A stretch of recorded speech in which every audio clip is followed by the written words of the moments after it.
안녕하세요. TV 브레맨입니다. 오늘은 소액 임차인의 최우선 변제에 대해서 설명을 해드릴까 합니다. 임대차 계약을 하기 전에는 내가 입주할 집에 등기부 등본을 열람해 보는 것이 좋습니다. 등기부를 열람해 보니까 근저당이 있고 대출 금액이 많아요. 그러면 경매가 실행되었을 때 내 보증금을 돌려받을 수가 있을까 하는 그런 고민을 하게 되죠. 하지만 내가 소액 임차인에 해당된다면 근저당보다 전입신고를 늦게 하더라도 최우선 변제를 받을 수가 있습니다. 나보다 먼저 설정된 근저당보다 먼저 변제를 받는 것이죠. 지난번 영상에서 은행이 대출을 해줄 때는 담보가 필요하다고 했죠. 그냥 빌려주진 않습니다. 예를 들어서 집주인의 집을 담보로 잡고 근저당을 설정합니다. 이때 그 근저당을 담보물권이라고 합니다. 담보물권. 그리고 경매가 실행되었을 때 담보물권이 즉 근저당이 소액 임차인이 최우선 변제를 받는 기준이 됩니다. 담보물권에는 전세권 등기, 담보가등기, 근저당 등이 있는데요. 다른 건 어려우니까 우리는 초보니까 근저당만 기억하도록 하겠습니다.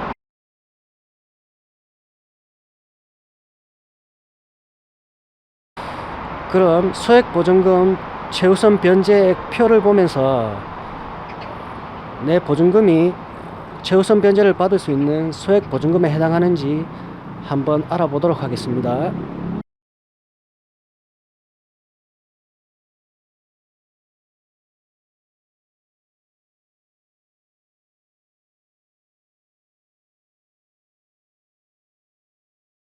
표를 보면 왼쪽 제일 상단에 담보물권 설정일이라고 있죠. 담보물권이 설정된 기간, 지역, 보증금의 범위에 따라서 최우선 변제를 받을 수 있는지 없는지 알 수가 있습니다. 예를 들어 볼게요. 지역을 대구 지역이라고 가정을 하고 임대차 계약을 하기 전에 건물 등기부를 열람해 봤습니다. 근저당이 한 개가 있고 근저당 설정일이 1984년 7월 1일입니다. 표에서 담보물권 설정일 중에 1984년도가 있죠. 만약 보증금이 300만원이라면 300만원까지 다른 사람보다 최우선으로 변제받을 수 있습니다. 보증금이 250만원이라면 250만원까지 최우선 변제받을 수 있겠죠.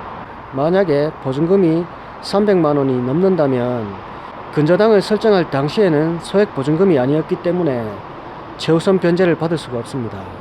다른 예를 한번 들어볼까요? 이번에도 지역을 대구로 하고요. 등기부를 열람해 보니까 근저당이 한 개가 있고 근저당 설정일이 2016년 4월 5일입니다.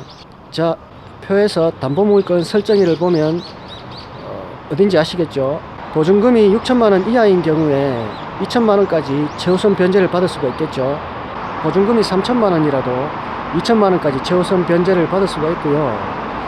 만약 보증금이 6천만원을 넘는다면 근저당을 설정할 당시에 소액 임차인이 아니기 때문에 최우선 변제를 받을 수가 없습니다. 자, 어렵나요? 표는 좀 복잡해 보이는데 차근차근 살펴보면 어려운 내용이 아닙니다.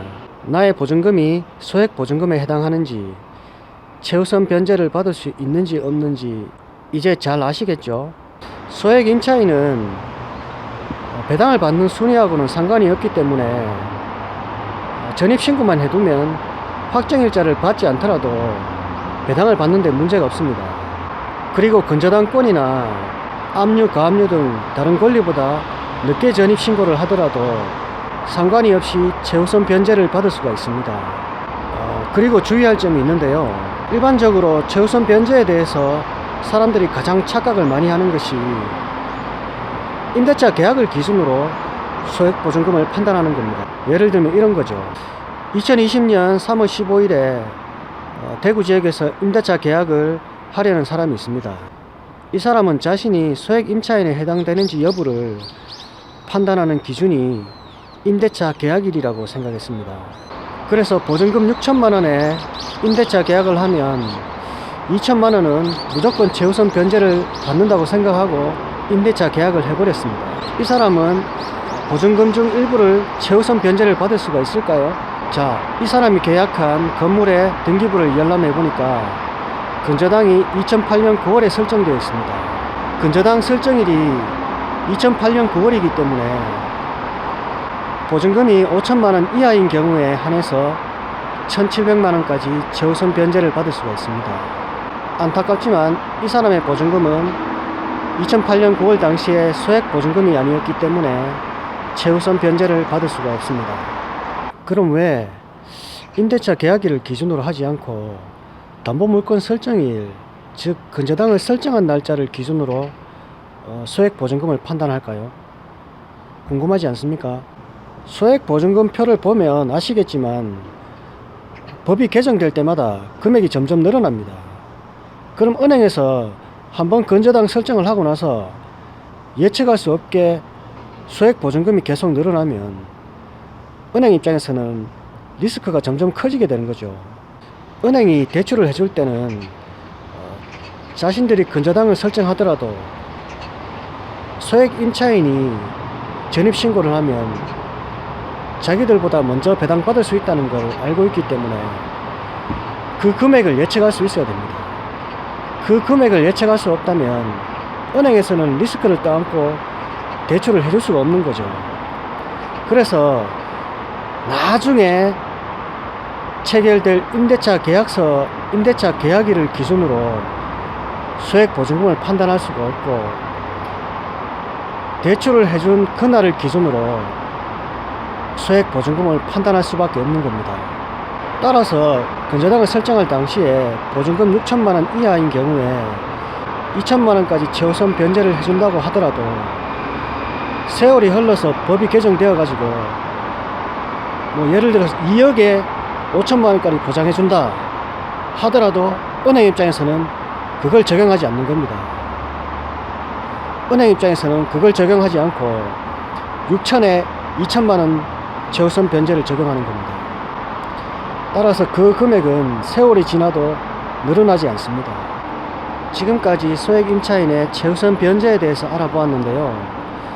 오늘 영상에서 소개한 소액 임차인의 최우선 변제는 아주 기본적이고 기초적인 내용입니다. 사례에 따라서는 더 복잡하게 배당이 됩니다. 따라서 그런 내용은 앞으로 다른 영상에서 다루기로 하고요. 이쯤 되면은 궁금한 게 생기지 않습니까? 내가 소액 임차인에 해당되어서 보증금 6천만원 중에 2천만원을 최우선 변제 받았다고 가정해 봅시다. 그러면 나머지는 어떻게 될까요? 나머지 4천만원은 어떻게 배당이 될까요? 그리고 보증금 금액이 너무 커서 소액 임차인에 해당되지 않는 경우에는 배당금을 어떻게 받을 수가 있을까요? 그때 필요한 것이 확정일자입니다. 그래서 다음 영상에서는 확정일자에 대해서 알아보도록 하겠습니다. 오늘의 키워드는 소액 임차인에 해당되면 최우선 변제를 받을 수 있다. 최우선 변제를 판단하는 기준은 담보물건 설정일이다. 대표적인 담보물건은 근저당권, 전세권, 담보가등기 등이 있다.